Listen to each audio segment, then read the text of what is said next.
Hello दोस्तों, मैं Nishchit Kumar Patel, advisor of care immigration and visa services. एक दफा फिर हम आपके साथ जुड़े हैं। आज 6 फरवरी 2024 को हम ये वीडियो बना रहे हैं और जस्ट इससे तकरीबन 10 घंटे पहले ही 5 फरवरी 2024 को एडिशनल इंफॉर्मेशन आई है इंटरनेशनल स्टूडेंट प्रोग्राम रिफॉर्म। जैसा ही हमने बताया आपको कि आपको सबको मालूम होगा कि 22 जनवरी 2024 को कनाडा के federal education minister mister mark Miller ने एक अनाउंसमेंट किया था कैप के बारे में और अटेस्टेशन लेटर के बारे में, और उसके साथ साथ स्पाउसल वर्क परमिट और पब्लिक प्राइवेट पार्टनरशिप कॉलेजेस के बारे में।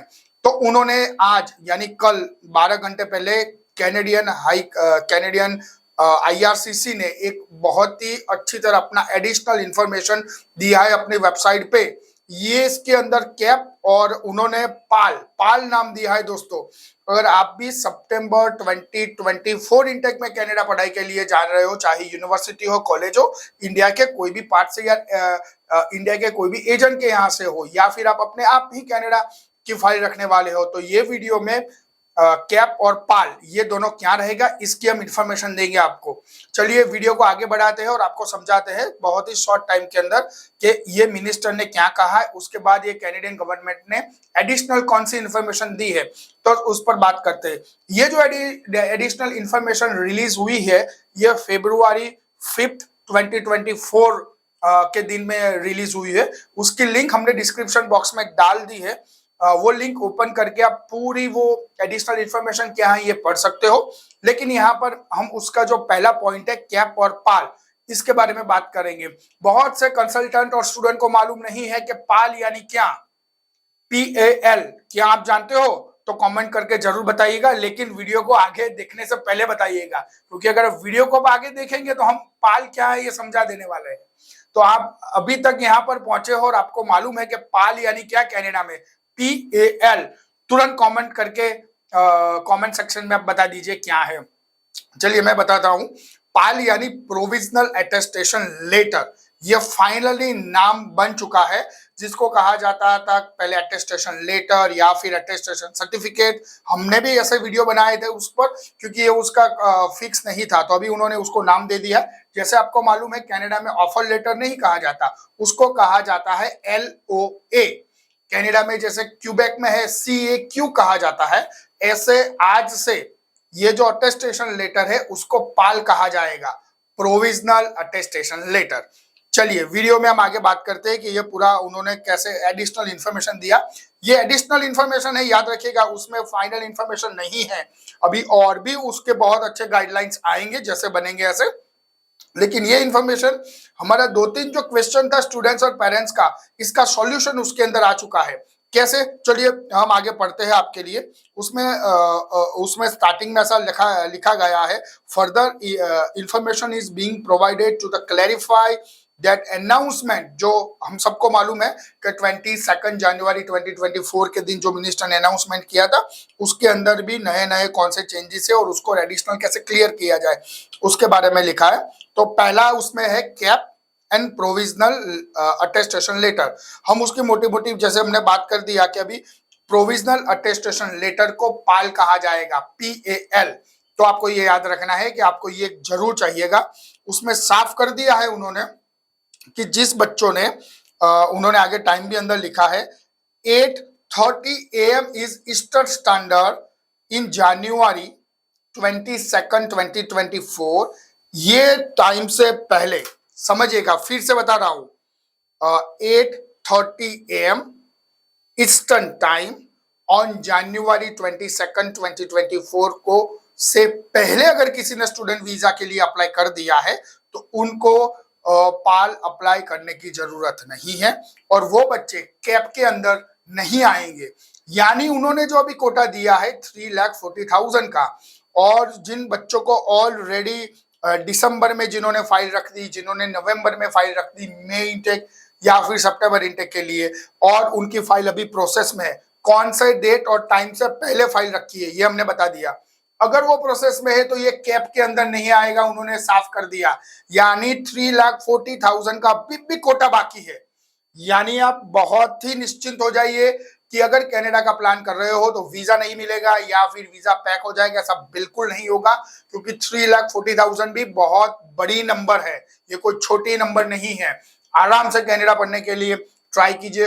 आपको कोई भी ऐसा जरूरी नहीं है कि आपको जो कॉलेज या यूनिवर्सिटी पढ़ना है उसमें अगर कोर्सेज अवेलेबल नहीं है तो आपको ऐसा नहीं करना है कि तुरंत जो अवेलेबल है वो मैं खत्म कर दूं और अपना कनाडा वीजा अप्लाई कर दूं। नहीं दोस्तों, बिल्कुल नहीं, इनफ टाइम है और इनफ कोटा भी अवेलेबल है, आराम से कीजिएगा, ये पहला ध्यान में रखिएगा। फिर उन्होंने आगे बोला है कि नेशनल कैप या प्रोविंस एंड टेरिटरी को ये अपना प्लान 31 मार्च 2024 से पहले बना के गवर्नमेंट ऑफ कनाडा की जो फेडरल गवर्नमेंट है उसके साथ अप्रूवल करना रहेगा। लेकिन साथ में उन्होंने ये भी बता दिया है, जो हमने बताया था आपको, हमने पहले हमारे 2 वीडियो में बताया था कि जो CAQ है कनाडा का, क्यूबेक का, वो ट्रीट होगा एज अ अटेस्टेशन लेटर।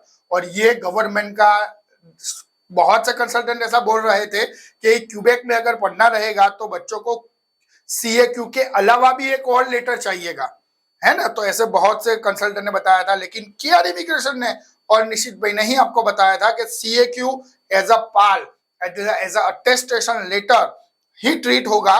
तो देखिएगा ये वीडियो में हम वो भी हमारी लिंक हमने जो, अगर आपने वो वीडियो मिस किया है तो उसकी लिंक भी हमने डिस्क्रिप्शन बॉक्स में डाल दी है।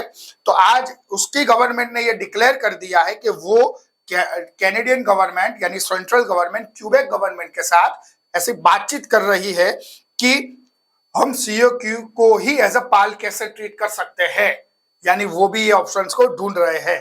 तो अगर आप क्यूबेक पढ़ने के लिए जाने वाले हो तो भी आपके लिए एक अच्छा न्यूज है कि आप अभी भी क्यूबेक की फाइल ये गवर्नमेंट अगर डिक्लेयर करेगी आगे जाके तो उसके बाद आप वीजा की फाइल रख सकते हो बेस्ड ऑन द CAQ, आपको वेट करने की जरूरत नहीं पड़ेगी।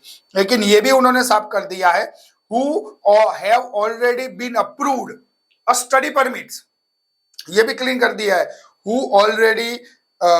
who have already been approved for a study permits and intend to travel to Canada for an upcoming program do not need to take further action as a result of the cap। यानी cap के तौर पे आपको कोई और further action नहीं लेना है, तो ये तो ठीक है। वैसे ही अगर आपका वीजा आ गया तो आप कैप में नहीं हो, तो ये कुछ इतना बड़ा नहीं है। लेकिन आगे उन्होंने क्लियर कर दिया, who need a provisional attestation letter यानी पाल।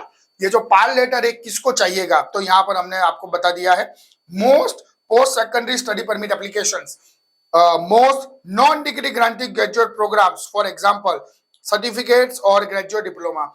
यहां पर उन्होंने मोस्ट लिखा है, वो चाहते तो ऑल लिख सकते थे ज्यादा क्लियर के लिए, all post secondary study permit application ऐसा भी लिख सकते थे, ऑल नॉन डिग्री ग्रांटिंग। यहां पर एक और क्वेश्चन खड़ा होता है, उसकी शायद क्लैरिफिकेशन हमको आगे जाके मिलेगी।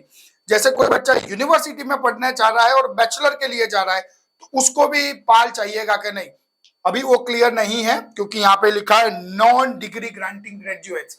लेकिन हम रिकमेंडेड करेंगे उन बच्चों को भी, पाल अगर जैसे होता है और आप कोई भी यूनिवर्सिटी में बैचलर के लिए जाने वाले हो अप्लाई कर सकते हो और करना चाहिए।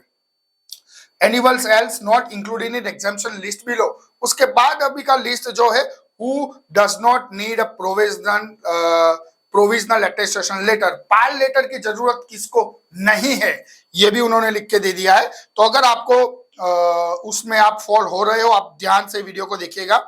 Primary and secondary school student, अगर आप कनाडा में अप टू 12th स्कूलिंग में जाने वाले हो तो भी आपको उसके अंदर अप्लाई नहीं करना है। और ये भी क्लियर हो गया है अभी, मास्टर और डॉक्टरेट डिग्री अगर आप कनाडा में करने वाले हो कोई भी यूनिवर्सिटी में, मैं बता दूं चाहे मास्टर आपकी गवर्नमेंट यूनिवर्सिटी हो या प्राइवेट यूनिवर्सिटी हो, यूनिवर्सिटी में अगर जाने वाले हो, मास्टर आपका जो awarded body as a master लिखा है आपके ऑफर लेटर के अंदर, तो आपको भी ये पाल अप्लाई करने की जरूरत नहीं है। अगर आप विजिटिंग और एक्सचेंज स्टूडेंट के बेस पे जा रहे हो तो भी आपको जरूरत नहीं है। अगर आप इन Canada study permit and work permit holder हो, इन कैनेडा स्टडी परमिट और वर्क परमिट होल्डर हो, including study permit holder applying for extension, अगर आप उसके लिए एक्सटेंशन भी अप्लाई करने वाले हो तो भी आपको पाल लेटर की जरूरत नहीं है। लेकिन एक्स्ट्रा साइड के लिए अगर आप कनाडा में हो और कहीं कॉलेज में पढ़ रहे हो, स्टडी परमिट एक्सटेंड करने वाले हो और आपका स्टेट का अटेस्टेशन लेटर का प्रोसीजर स्टेब्लिश हो जाता है, तो एज अ सेफर साइड आपको पाल अप्लाई करना चाहिए, ज्यादा से ज्यादा वो मना करेंगे। लेकिन in study in Canada study permit जिसको एक्सटेंड करना है उनको भी जरूरी नहीं है।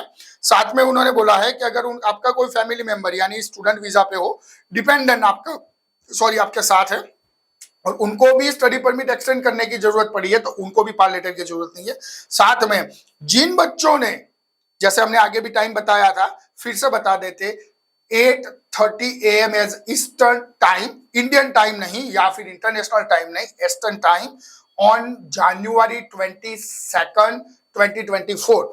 इससे पहले अगर आपने स्टडी परमिट की फाइल रख दी है तो भी आपको पाल लेटर अप्लाई करने की जरूरत नहीं है। और जैसे इंफॉर्मेशन गैदर होंगी हम आसान भाषा में आपको ऐसे ही वीडियो बना के आपके साथ शेयर करेंगे। जैसे आपने हमारे और पुराने वीडियो को बहुत ही अच्छी तरह लाइक, पसंद और फॉरवर्ड किया है और उस बार आपने पूरे का पूरा हमारा वीडियो देखा, ऐसे ही और ऐसे इंफॉर्मेटिव वीडियो को देखने के लिए इस चैनल को सब्सक्राइब कीजिए। अगर आप भी कनाडा जाने वाले हो, आपके यहाँ से कोई दोस्त, रिश्तेदार, फ्रेंड अगर जाने वाले, उसको फॉरवर्ड कर दीजिए, उसकी सहायता हो जाएगी इस वीडियो के माध्यम से। और इसको सब्सक्राइब करना भूलना मत दोस्तों। Thank you very much for watching the video.